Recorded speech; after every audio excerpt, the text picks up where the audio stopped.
ലോകത്തിലെ ഏറ്റവും നീളമുള്ള വിഷപ്പാമ്പാണ് രാജവെമ്പാല.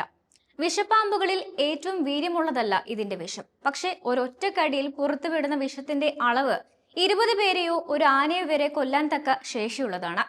ഇപ്പോഴിതാ 1.5 മാസത്തിനിടെ നേപ്പാളിലെ എവറസ്റ്റിന് സമീപം 10 വിഷപ്പാമ്പുകളെ പിടികൂടിയതിനെ തുടർന്ന് ആശങ്ക പ്രകടിപ്പിച്ചിരിക്കുകയാണ് വിദഗ്ധർ. 9 രാജവെമ്പാലകളെയും ഒരു മോണോക്ലേഡ് മൂർഖനെയുമാണ് പിടികൂടിയത്. കാഠ്മണ്ഡു താഴ്വരയിലെ ഗോപാലേശ്വർ, ബൻജിയാങ്, സോഖോൽ, ഫുൽചൌക്ക് എന്നീ 4 വ്യത്യസ്ത സ്ഥലങ്ങളിൽ നിന്നാണ് പാമ്പുകളെ രക്ഷപ്പെടുത്തിയത്. പ്രദേശവാസികൾ മാത്രമല്ല, ലോകം മുഴുവനും ഈ ഒരു വാർത്ത കേട്ട് ഞെട്ടിയിരിക്കുകയാണ്. ഇത് മറ്റെന്തിന്റെയോ അപകട സൂചനയാണ് എന്നുവരെ വാർത്തകൾ എത്തുകയും ചെയ്തു കഴിഞ്ഞു. ഇനി എവറസ്റ്റ് കൊടുമുടിക്ക് സമീപമുള്ള പാമ്പുകളുടെ സാന്നിധ്യം ആശങ്കാജനകമാകുന്നതിന്റെ കാരണം എന്താണെന്ന് നോക്കാം. രാജവെമ്പാലുകളും മോണോക്ലേഡ് മൂർഖനുകളും ഇവ രണ്ടും പ്രധാനമായും തെക്കൻ നേപ്പാളിലെയും വടക്കേ ഇന്ത്യയുടെയും ചില ഭാഗങ്ങളുള്ള തരായി പ്രദേശങ്ങളിലാണ് കണ്ടുവരുന്നത്. മഞ്ഞുവീഴ്ച കുറഞ്ഞ ഇടങ്ങളാണ് ഈ ഒരു പ്രദേശം. എന്നാൽ താപനില വർദ്ധിച്ചു വരുന്നത് കൊണ്ടാണ് അവ ഇപ്പോൾ കുന്നിൻ പ്രദേശങ്ങളിലും പർവ്വത പ്രദേശങ്ങളിലും കണ്ടുവരുന്നത് എന്നാണ് റിപ്പോർട്ടുകൾ പറയുന്നത്. രാജവെമ്പാല അടക്കമുള്ള വിഷപ്പാമ്പുകളെ വേനൽക്കാലത്താണ് കണ്ടുവരാറുള്ളത്.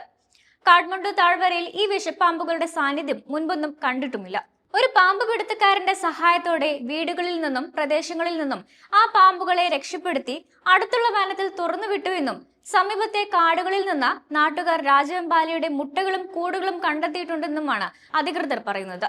കാലാവസ്ഥാ വ്യതിയാനം മൂലമായിരിക്കാം തണുപ്പുള്ള പ്രദേശങ്ങളിൽ ഈ പാമ്പുകളുടെ സാന്നിധ്യം കാണുന്നതിന് പിന്നിലെന്നാണ് വിദഗ്ധർ പറയുന്നത്. ഉഷ്ണമേഖലയിൽ കണ്ടുവരുന്ന പാമ്പുകൾ ഉയർന്ന പ്രദേശങ്ങളിലേക്ക് ആവാസം മാറ്റുന്നത് പലതരം ആശങ്കകളാണ് ഉയർത്തുന്നത്. ഈ മാറ്റം തുടർന്നുകൊണ്ടേയിരുന്നാൽ അത് ആവാസ വ്യവസ്ഥയെ മൊത്തം ബാധിക്കുന്ന കാര്യമായി മാറിയേക്കും. വൈക്കോൽ കൊണ്ടുവരുന്ന ലോറികളിലും മറ്റുമായ പാമ്പുകൾ താഴ്വരയിലേക്ക് വന്നിരിക്കാമെന്നാണ് അനുമാനിക്കപ്പെടുന്നത്.